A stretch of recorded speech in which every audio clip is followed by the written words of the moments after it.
agora nós vamos ao vivo com o Alexandre Nogueira. Por que a gente trouxe o Alexandre aqui? Deixa eu ver se ele já está. Está aqui o Alexandre. Deixa eu clicar na tela aqui para ele sair inteiro. Oi, doutor Alexandre. O doutor Alexandre Nogueira já esteve com a gente em outros momentos, né?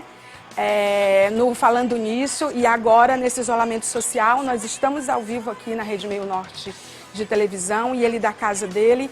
E eu senti vontade de conversar com o doutor Alexandre, porque vendo tudo o que está se passando nas redes sociais, na imprensa, nas conversas das pessoas, eu fiquei pensando quais são as questões e tensões judiciais que a pandemia trouxe.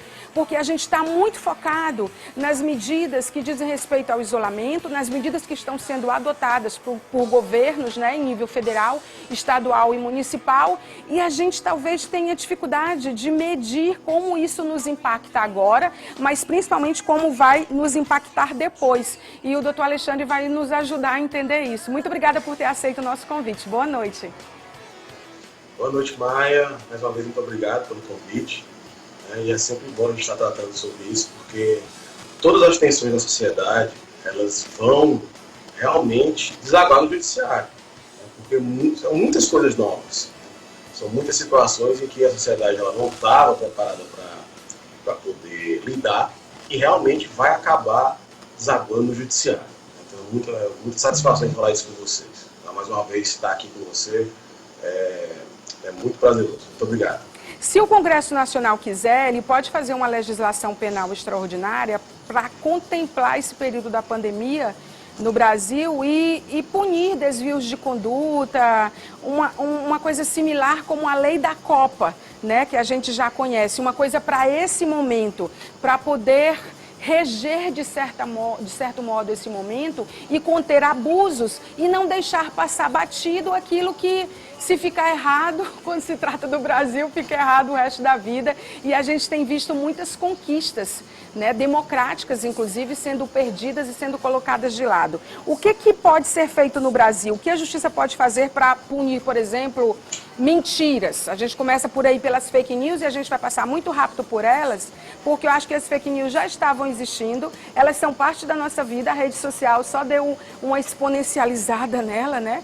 E aí mas a gente sempre lidou com as notícias falsas, sempre lidou com pessoas ruins que estão no ambiente digital ou no ambiente real. Mas nesse caso em específico, é possível fazer alguma coisa do ponto de vista legal, doutor Alexandre? Sim, mas é possível, porque os crimes que são tipificados no Código Penal, em verdade, o Código Penal ele tem uma realidade quando foi produzido. O nosso Código Penal é da década de 40, mas muitos crimes vocês têm que trazer eles para a realidade atual e dar a interpretação adequada, conforme a Constituição Federal. Esse é o grande, vamos dizer assim, é o grande estalo que o judiciário, as instituições, eles têm que se preocupar nesse momento.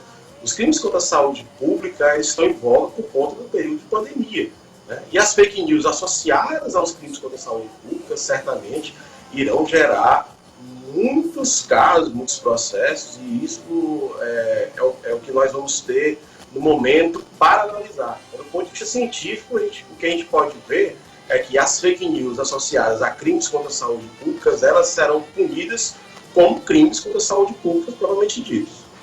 É fato isso? Isso vai acontecer? Que essas pessoas serão punidas? Eu acredito que sim, né? E a gente já está vendo isso acontecer. Eu digo porque a gente passa por um momento de ceticismo em relação a algumas coisas, né? Nós já éramos céticos quando se trata de lei no Brasil, que é um dos países que mais tem leis no mundo, né? Mas quando se trata, o fato de ter muitas leis já quer dizer muito sobre a justiça ou não justiça de um país, né?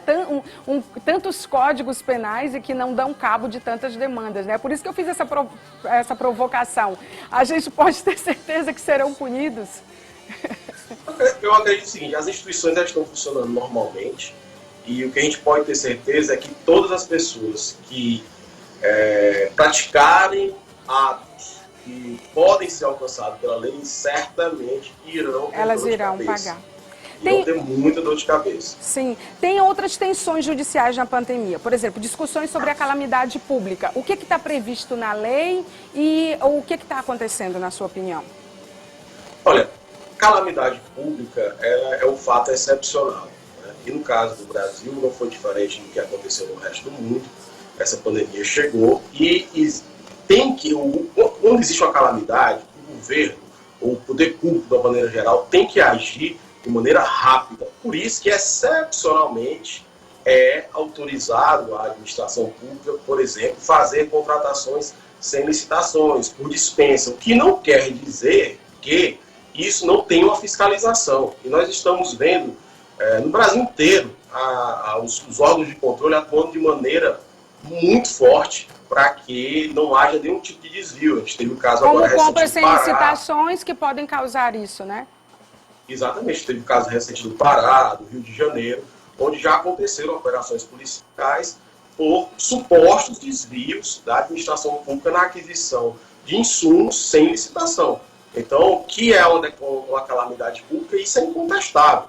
Né? E nos lugares onde essa calamidade foi decretada, isso pode acontecer, de haver contratações sem licitações, especificamente, isso fica bem claro, especificamente para enfrentar esse problema que diz respeito à calamidade, não é a tudo, não é uma carta branca para o gestor fazer o que quiser. Só antes da gente avançar, para a gente não ficar tão distante das pessoas que foram punidas por fake news, doutor Alexandre, queria só dividir com os nossos telespectadores um pouco de esperança de que isso existe de punição de fake news. O Michael Brand, ele é dos Estados Unidos, ele decidiu fazer um experimento social e compartilhou no Facebook dele. Ele estava com coronavírus e que os médicos disseram que o vírus era transmitido pelo ar. E aí a gente está vendo aí, a história começou a se espalhar muito rapidamente pelo condado de Tyler, no Texas. Ele é bacharel em comunicação, não me envergonhe, Michael. E por conta da história, perdeu o emprego, o prazo do mestrado, o plano de saúde, mas afirma estar feliz por ter provado sua tese de que as pessoas não tomam cuidado com o que leem ou compartilham na internet. O Brand se entregou, a fiança que ele pagou foi $1.000, né, cerca de 5,4 mil reais, e ele está de volta à sua casa esperando uma data para o julgamento. O outro, doutor Alexandre, foi no Quênia. Eu queria mostrar uma do Brasil, mas eu pensei que você fosse me dizer aqui uma no Brasil que aconteceu. No Quênia, o Howard Alai, ele está sob fiança e pode enfrentar uma possível pena de prisão de 10 anos por um tweet sobre o vírus. Ele tem 41 anos e passou 3 dias em uma cela apertada por um post que alegou ter ouvido falar de um surto no porto de Mombasa. De acordo com as autoridades, a medida violou a Lei de Uso Indevido de Computadores e Crimes Cibernéticos de 2018. A Organização Mundial da Saúde diz que há uma infodemia ocorrendo aí e que há casos de alto risco para autoridades de todo mundo que tentam lidar com notícias falsas de pandemia. Eles, pelo menos, são cidadãos comuns, e como quando são líderes, né, que começam a dizer que o vírus não mata, que não tem problema nenhum. A propósito, ele falou de crimes cibernéticos aqui, doutor Alexandre, já voltando com você, a Lei Geral de Proteção de Dados era para começar a valer agora em agosto. Ela vem de 2018, as empresas disseram que ia ter que valer de muitos recursos para aplicar, para colocar tudo em prática, tudo do jeito que a lei exigia, e agora vai ficar para maio de 2021. Só que assim, os nossos dados estão por aí. A gente vai poder cobrar disso por conta dessa lei não estar valendo por causa do coronavírus, da pandemia? Em verdade, Maia, aproveitou-se uma das medidas provisórias relativas ao coronavírus, a medida provisória 959 do governo federal, do Poder Executivo Federal, e se aumentou esse prazo para que essa lei entre em vigor efetivamente. Né? Inicialmente, o Senado chegou a fazer uma discussão a respeito dessa lei e sugeriu o aumento do prazo por 1 ano. Né? E essa medida provisória trouxe até maio do próximo ano. O que acontece? Essa lei ela vem para dar mais segurança para as empresas e para os usuários da internet. Todas as empresas que têm aplicativos, serviços na internet, etc., elas terão que manter uma base de dados para que qualquer cidadão que queira, por exemplo, saber o que ela tem armazenado em relação ao próprio cidadão, ao seu CPF, ele possa a qualquer momento solicitar. E isso realmente tem um custo. Né? Isso tem um custo tanto do ponto de vista financeiro quanto do ponto de vista pessoal. E a argumentação dessas empresas é de que, por conta do período da pandemia, Não deu para ficaria fazer. muito difícil implementar todas essas modificações.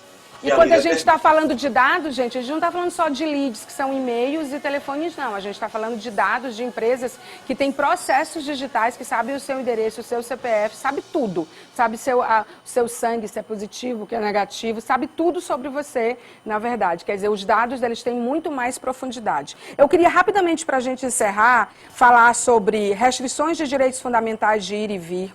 Direito à saúde, privacidade, a gente falou, tem causado uma tensão, as pessoas não obedecem, a gente não tem a questão da falta de uma liderança nacional, termina com essa voz, né? Nem que não tenha, existe, mas não tem essa voz, termina confundindo um pouco as pessoas. E também o fato do isolamento ser extremo, também o fato das pessoas ficarem desconfiadas, também a questão da economia. O que a lei diz sobre isso, afinal de contas, doutor Alexandre? Veja, nós estamos vivendo um período em que prova que a base da Constituição Federal, uma das bases da Constituição Federal, é o direito à vida. Né?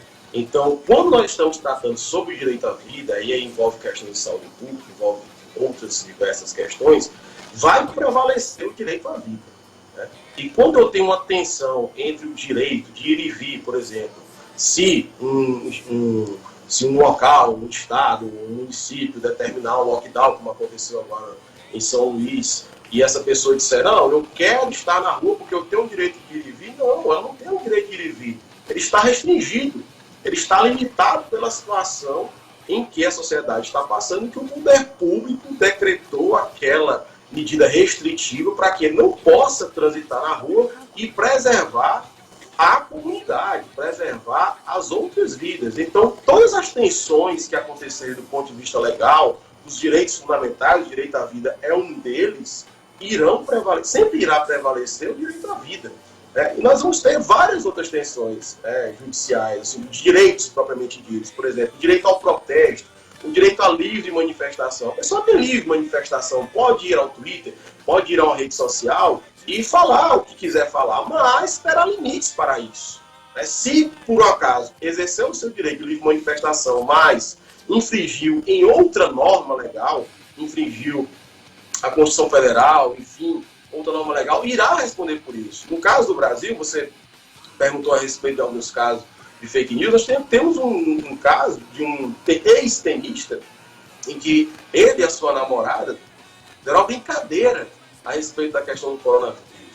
E estão respondendo processo criminal por isso. Se vai haver prisão, se vai haver punição, o processo é quem vai dizer. A gente o que as pessoas têm que entender é que Exatamente, as pessoas têm que entender é que todos irão responder pelos seus atos. Rapidamente, pagamentos nas relações privadas, contratos de aluguel, pagamentos vinculados a faturamento, tá uma confusão, né? A gente tem problema em relação a isso. Os contratos estão suspensos, o que tem de clareza sobre isso? O que está suspenso e o que não está? É como os tributos que tem o salto à parcela, o paga depois vai ficar tudo acumulado, doutor Alexandre? Como que as pessoas podem entender isso?